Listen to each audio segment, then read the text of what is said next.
पाप का उद्देश्य बदला तो क्रिया का फल बदल गया। कई बार सुनाया है। एक दुष्ट स्वभाव वाला आदमी था, तो जंगल में गड़ासा लेके खड़ा होता। वहां से चाहे वो महात्मा निकले चाहे वो गृहस्थ निकले, पहली बात उसका दंड कमंडल रुपया पैसा छीन लेना, और दूसरी बात उसको जिंदा ना छोड़ना। तो मौज, ऐसा हिंसक क्रूर स्वभाव का था, छीन लेना और मार देना। बहुत ध्यान से सुनना, ऐसा ही करता। अब एक महात्मा जो बड़े भजनानंदी तपस्वी त्यागी थे, तो ऐसे संतों के दर्शन मात्र से पाप नष्ट होते हैं। संत दरस जिम पातक टरे, बड़े भाग पाइप सत्संगा, विनय प्रयास होई भव भंगा।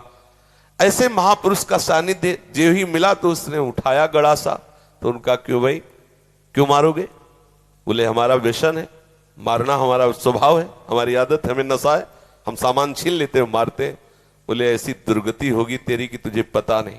वो तपबल संपन्न थे, वो जो जो बोल रहे थे वो ऐसा लग रहा था कि उसके दिमाग पे लग रहा है।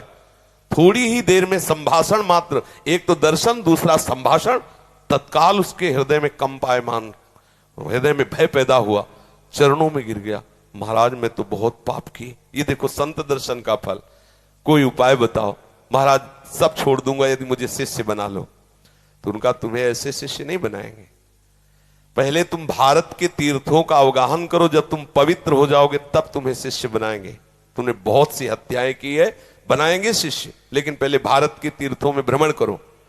तो महाराज हम कैसे जानेंगे कि हम पवित्र हो गए, निष्पाप हो गए? तो उन्होंने एक सूखी लकड़ी दी और कहा जब ये हरी हो जाए, इसमें अंकुरण हो जाए, तो वहीं से लौट आना, जानना तुम निष्पाप हो गए। चल पड़ा। अब महापुरुष की प्रेरणा, ये होता है संत का प्रभाव। अब वो लकड़ी ली सूखी और चल पड़ा।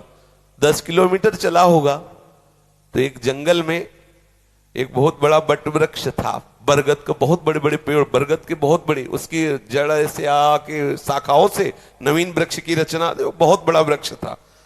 उसी के नीचे सोचा रात्रि काट लेते हैं, फिर हम तीर्थ यात्रा में जाएंगे।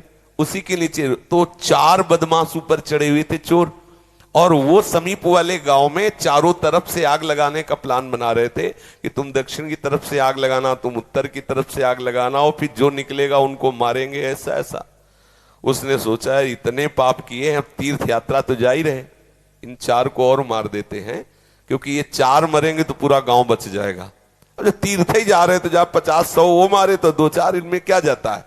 उन्होंने आवाज लगाई, ये सुनो तुम्हारा प्लान ठीक नहीं है।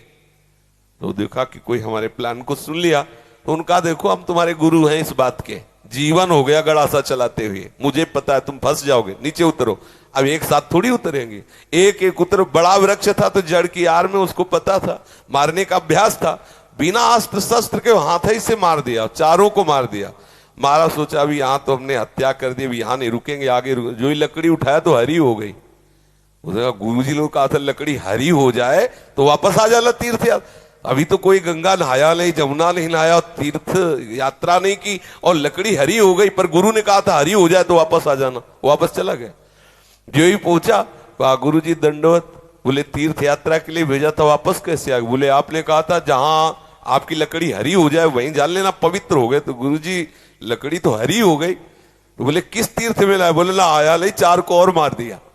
बोले 4 को मार दिया तो और पाप बढ़ना चाहिए, कैसे क्या? तब उन्होंने बताया पूरे गांव की रक्षा करने के भाव से मैंने 4। तो बोले देखो बेटा, अभी तक अपने स्वार्थ के लिए मारते थे, उद्देश्य था आपको अपने स्वार्थ का, तो वो पाप हुआ। लेकिन पूरे नगर के गाय बैल जीव जंतु स्त्री पुरुष बच्चे सबकी रक्षा का उद्देश्य रख के 4 को मार दिया, तो वो महापुण्य हो गया। अब समझे, क्रिया वही है, उद्देश्य बदल गया तो फल बदल गया उसका।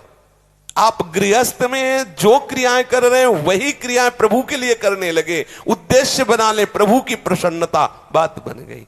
सर्वधर्मान परित्यज्य मामेकं शरणं व्रज अहम त्वां सर्व पापेभ्यो मोक्षयिष्यामि मा शुचा। तू चिंता मत कर कि धर्म त्याग का पाप लगेगा, मैं तुझे निष्पाप कर दूंगा, लेकिन तू मेरे चरणों का आश्रय ले ले। हर धर्मों की पूर्ति भगवत प्राप्ति से होती है, और प्रभु के चरणारविंद का आश्रय लेना परम धर्म है।